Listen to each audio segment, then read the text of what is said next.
Hello guys, आज के इस वीडियो में हम लोग जानेंगे अपरेंट डेप्थ क्या होता है। हालांकि ये फिनोमेना आप कभी ना कभी अपने घरों में ऑब्जर्व किया होगा कि जब कभी हमारे ग्लास में कॉइन वगैरह होता है या गिर जाता है, किसी भी लिक्विड में अगर होता है तो उसका जो इमेज है वो आपको थोड़ा सा ऊपर नज़र आता है ना। तो ये बेसिकली इसी फिनोमेना को हम लोग किसके थ्रू एक्सप्लेन करते हैं, रिफ्रैक्शन ऑफ लाइट के थ्रू एक्सप्लेन करते हैं। तो यहाँ उसी के पर्सपेक्ट में हम लोग बात करेंगे बेटा कि अपरेंट डेप्थ क्या होता है। ठीक है ना। जैसे कि आप इमेज यहाँ पे देख पा रहे हो बेटा कि ये जो पेंसिल है यहाँ पे एक ब्रोकन आपको नजर आ रहा है, आधा पार्ट उसका, ये भी किसके थ्रू हो रहा है बेटा, रिफ्रैक्शन के थ्रू हो रहा है। और यहाँ पे एक ग्लास ऑफ वाटर में आप देख रहे हो कॉइन बेटा, कॉइन जो कि हल्का सा शिफ्ट ऊपर नजर आ रहा है आप लोगों को, ये बेसिकली किसके फिनोमेना से होता है, रिफ्रैक्शन ऑफ लाइट के फिनोमेना से होता है। आइए जानते हैं बेटा अपरेंट डेप्थ कैसे निकालते हैं, और ये बहुत इंपॉर्टेंट है बेटा एग्जाम पॉइंट ऑफ व्यू से। सबसे पहले हम लोग क्या करते हैं बेटा, यहाँ पे देखो ध्यान से कि हमारे पास एक कंटेनर है, कंटेनर में कोई भी एक लिक्विड रखा हुआ है, कंटेनर में कोई भी लिक्विड रखा हुआ है, और लेट सपोज हम इसका रिफ्रैक्टिव इंडेक्स जो है हम लोग N1 मान लेते हैं और बाहर का रिफ्रैक्टिव इंडेक्स N2 मान लेते हैं। और लाइट बेटा अंदर वाला जो रिफ्रैक्टिव इंडेक्स है यानी किसी भी लिक्विड का, उसको हमने क्या मान लिया बेटा, N1 मान लिया, और यहाँ पे जो बाहर है उसका जो रिफ्रैक्टिव इंडेक्स है वो क्या है बेटा, 2 है, और लाइट N2 है। लेट सपोज कि हमारे पास यहाँ पर एक ऑब्जेक्ट रखा हुआ है, इस फ्री सरफेस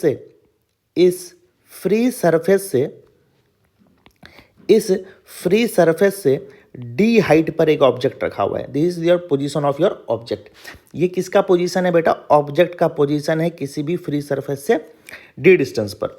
तो हम लोग क्या करेंगे बेटा, सबसे पहले यहाँ से एक इंसिडेंट लाइट क्या करेंगे बेटा, यहाँ से कुछ इंसिडेंट लाइट इस पे जाएगा, क्योंकि हम लोग ऐसा मानते हैं कि ऑब्जेक्ट से लाइट को निकलता हुआ मानते हैं ना। तो बेसिकली अब सुनना, ये हो गया इसके लिए नॉर्मल, और वैसी बात है कि ये होगा नॉर्मल। अब बताओ लाइट रेज कहाँ से कहाँ जा रहा है बेटा, क्योंकि ऑब्जर्वर तो किस में है बेटा, observer is in medium N2। Observer किस में है, ऑब्जर्वर है N2 में, और ऑब्जेक्ट जो है वो N1 में है बेटा।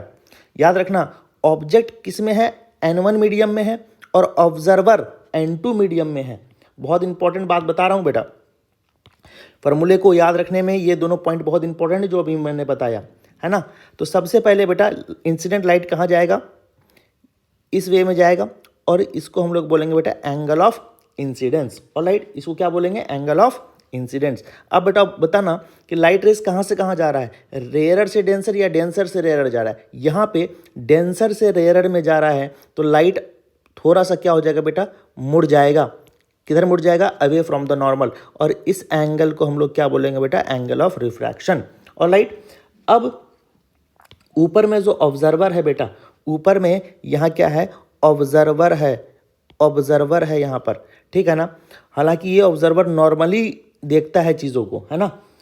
तो बेसिकली ये जो ऑब्जर्वर है यहाँ पे उसकी आंखों में लाइट जाएगा, तो बेसिकली ये रिफ्रैक्टेड लाइट उसे लगेगा कि यहाँ से आ रहा है। कहाँ से आ रहा है बेटा, यहाँ से आ रहा है। तो यहाँ पे इस ऑब्जेक्ट का क्या बन जाएगा बेटा, इमेज बन जाएगा। क्या बन जाएगा, यहाँ पे इमेज बन जाएगा। ऑब्जेक्ट था कहाँ बेटा, ऑब्जेक्ट था आपका यहाँ पर, और इमेज बना कहाँ पर, यहाँ पर बना। आई बात समझ में क्या। तो लेट सपोज कि फ्री सरफेस से वो कहाँ पे पहुँच गया, इसका image let suppose D dash distance पे पहुँच गया।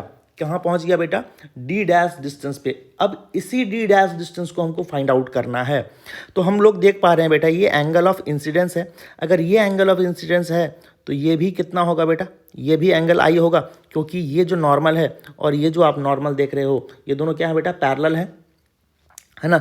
और ये एंगल आर है, तो ये भी एंगल कितना होगा, ये भी एंगल कितना होगा बेटा, एंगल आर होगा।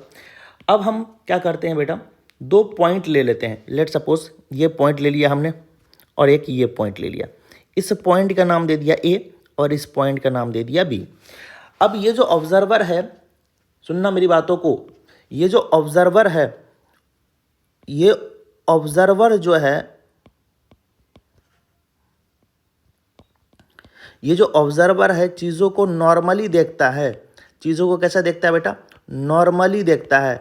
अगर वो नॉर्मली देखता है तो इसका मतलब ये हुआ कि सारे एंगल्स जो होंगे, अगर वो चीज़ों को नॉर्मली देखता है मतलब very very close to normal, तो एंगल्स क्या होंगे बेटा? एंगल्स क्या होंगे? Angles will be very very small, very very small, बहुत बहुत छोटे एंगल होंगे बेटा। और राइट, यहाँ पे ये एजम्पशंस लेके चल रहे हैं हम लोग कि ऑब्जर्वर्स जो है वो आपको नॉर्मली देखा जा रहा है ऑब्जेक्ट को। और राइट, तो अगर हम ध्यान दें बेटा यहाँ पे कि अगर हम इन ट्रैंगल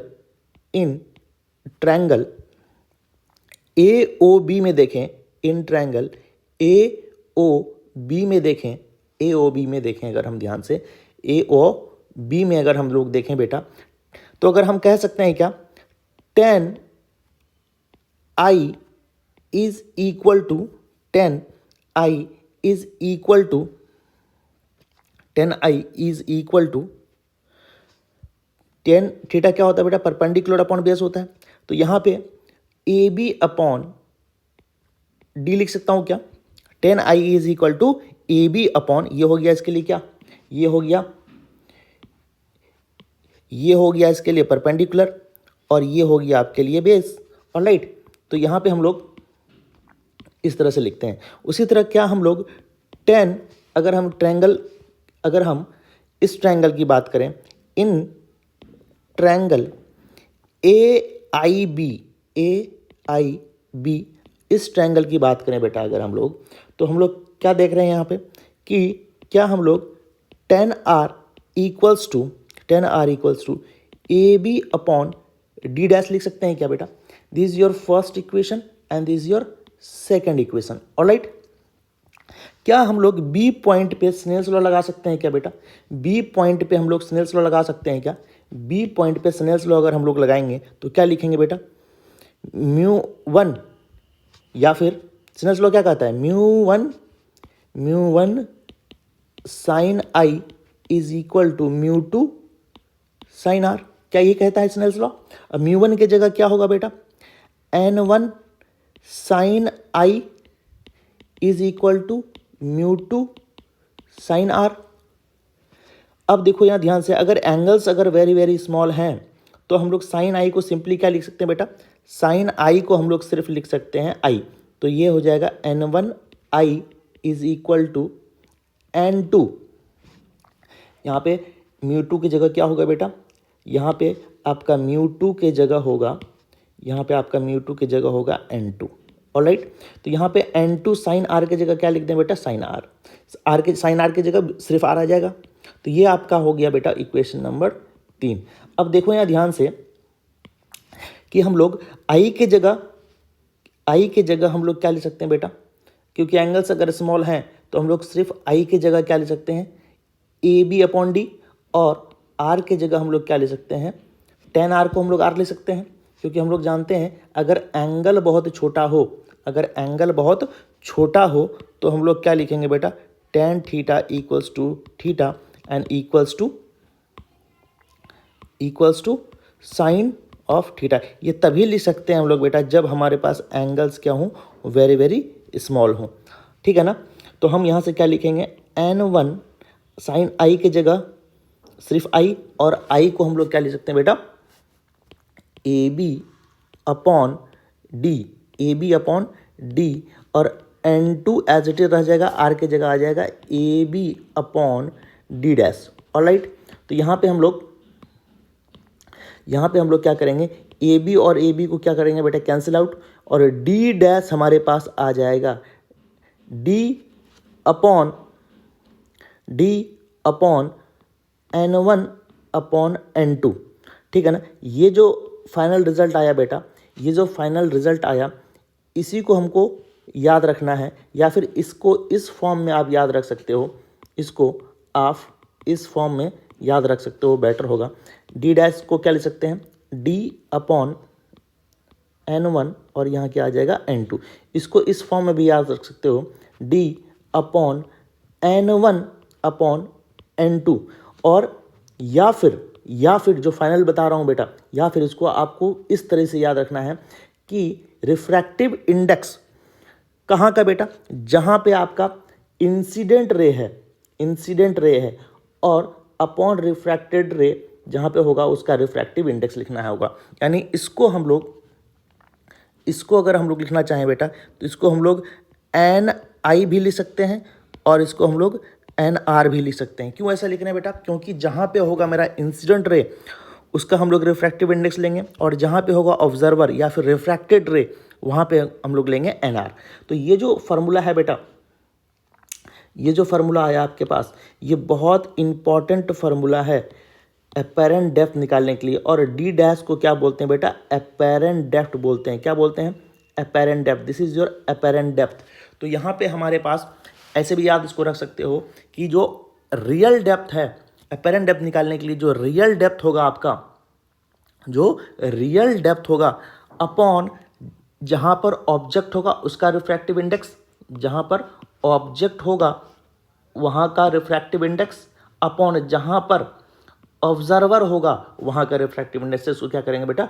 डिवाइड कर देंगे। तो ये आपके पास फाइनल रिजल्ट आ गया, और इसी रिजल्ट के माध्यम से हम लोग कई सारे न्यूमेरिकल्स भी करेंगे।